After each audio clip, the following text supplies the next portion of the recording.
Welcome back to The Breakdown with me, NLW. It's a daily podcast on macro, Bitcoin, and the big picture power shifts remaking our world. What's going on, guys? It is Sunday, December 17th, and that means it's time for Long Read Sunday.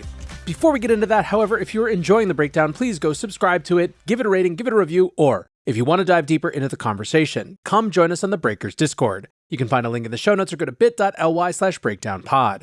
Well, friends, the big theme right now is, I think, on the one hand, the last gasp frustration efforts of the anti-crypto army to drag us back and really use the plights and pains of the last couple years to bring the industry down, while at the same time, the market side of things, the investor side of things, the institutional side of things is marching relentlessly ahead. So we're going to read a piece that has to do with each of those sides of the equation. And we're kicking it off with a fire little piece from former IRS Commissioner Charles Rettig called IRS Digital Assets Plan Would Be a Setback for Taxpayer Services. Former Commissioner Rettig says, proposed IRS tax reporting rules for digital assets are antithetical to the agency's mission to provide quality taxpayer services for all Americans and enforce tax laws fairly and efficiently. It's important that U.S. tax rules are updated to fairly capture new innovations in finance, and cryptocurrency is no exception.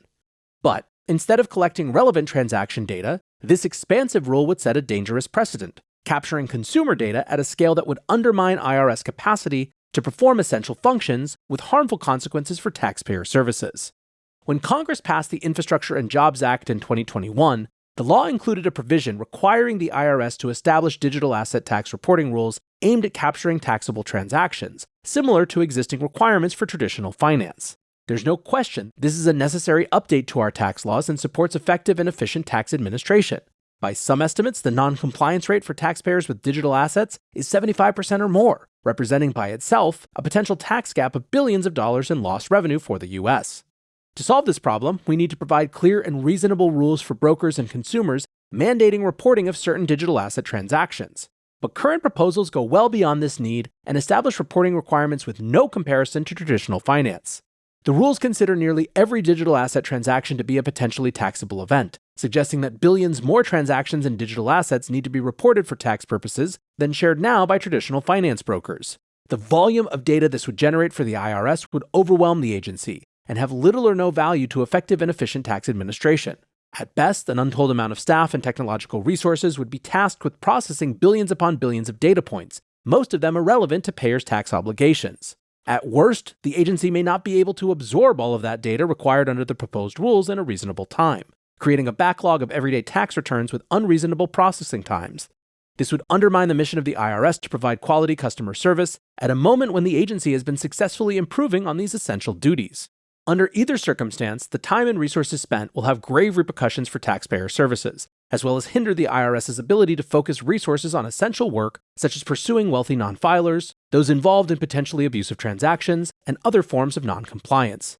The breadth of the proposed rules also raises significant privacy concerns. Digital assets serve numerous purposes, many of which go well beyond the traditional contours of finance. Under the rule as proposed, the IRS would receive reports, including each and every consumer transaction using digital assets, even if they don't have a financial or investment purpose. Imagine if every credit card swipe for a cup of coffee or copay at a doctor's office were reported to the government. This is exactly the kind of superfluous information that would be captured under the new proposed digital asset rules, and is a precedent for invasion of consumers' personal financial privacy that we don't want to set. Taxpayer trust in the capabilities of the Treasury Department and the IRS is essential to the country's financial infrastructure. As IRS Commissioner, I took this to heart. We secured critical funding of a net of almost $60 billion over 10 years to improve staffing, customer service calls, processing efficiency, compliance, technology, and core functions. Continued progress on these fronts should be an unquestioned goal for the Treasury and IRS. There must be a modern, comprehensive reporting system for digital assets that is fair and reasonable and creates parity with reporting systems in traditional finance. But as written, the proposed rules far exceed this mandate and will hurt efforts to improve other critical IRS operations, including taxpayer services, enhanced compliance efforts, and the agency's basic ability to fulfill its core mission. Now, the response to this from the DC crypto establishment was very impressed. Consensus lawyer Bill Hughes writes, a remarkable op-ed by former IRS Commissioner stating unequivocally that the IRS crypto reporting proposed rules as written far exceed their congressional mandate. precisely what the industry has been saying in its comments to Treasury. Send this to your elected representatives if you are a US blockchain software developer who does not want tax reporting obligations to crush your project. Crypto Tax Guy writes, bravo to former IRS Commissioner Rettig for rightly criticizing the proposed crypto broker reporting regs. Adam Cochran writes, I sum up the viewpoint of nearly all industry professionals like this. While anti-crypto folks claim we want no laws, we're supportive of fair and equal treatment under the law. That just means we need fair and equal treatment under the law. When financial professionals and regulators repeatedly tell you the rules being applied to crypto are unfair, draconian, and not beneficial to their enforcement mandate, then it should be clear that the goal is to stamp out this industry for the benefit of the banking system. When the US fails to regulate new tech in a fair and equal manner to the existing system, they invite China and other state actors to expand their global influence by correctly adopting this technology. Every unfair and costly burden you put on US startups brings you one step closer to a world where global debt is priced in the digital yuan. Because while you and I prefer dollars, a lot of the world isn't as picky, and is getting less picky by the day.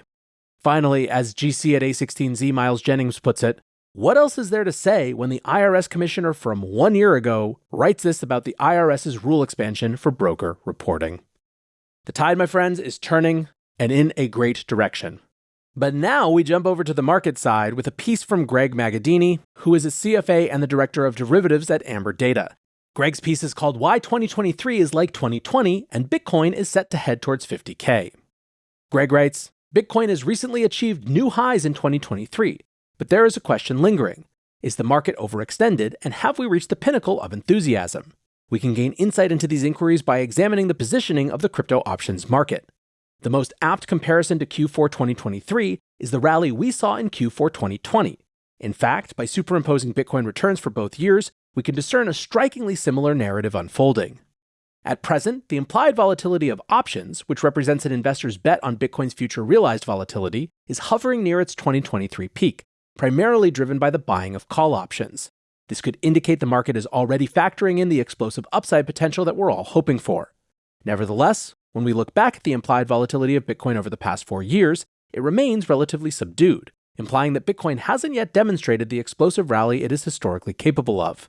When Bitcoin surged in Q4 2020, the accompanying option volatility peaked at around 150%, whereas today it stands at approximately 50%. We can also draw a comparison between the historical futures basis today and that of January 1st, 2020.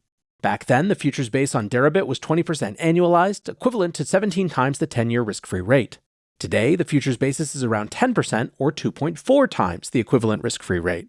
These substantial disparities between now and 2020 don't necessarily forecast higher spot prices, but they do suggest that potential buying power is still largely on the sidelines.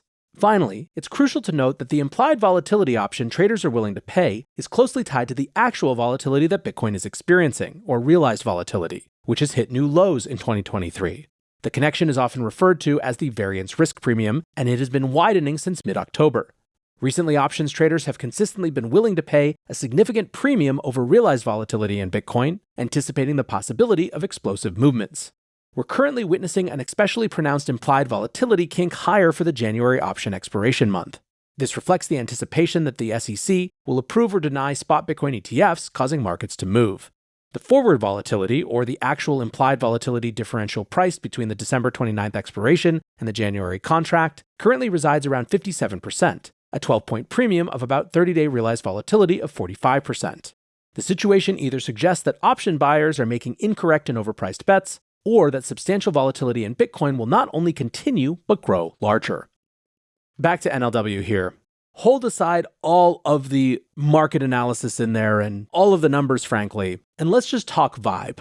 The feel right now is absolutely of a spring that is getting increasingly coiled. There is so much anticipation heading into January, where everyone expects this slate of spot Bitcoin ETFs to be approved. It feels to me like markets are finally pricing that in, and it sounds like from Greg's piece that professional traders are ready for some big move in either direction, depending on what happens. It is almost palpable, and I think that almost whatever happens with price after the approval of those spot Bitcoin ETFs, the anticipated approval, should it happen, will be the culmination and reversal of the last 2 years of pain and a signal that we are truly in the next phase. That is an exciting thing to think about this holiday season. All right, friends, that is going to do it for today's breakdown. Appreciate you guys listening, and until next time, be safe and take care of each other. Peace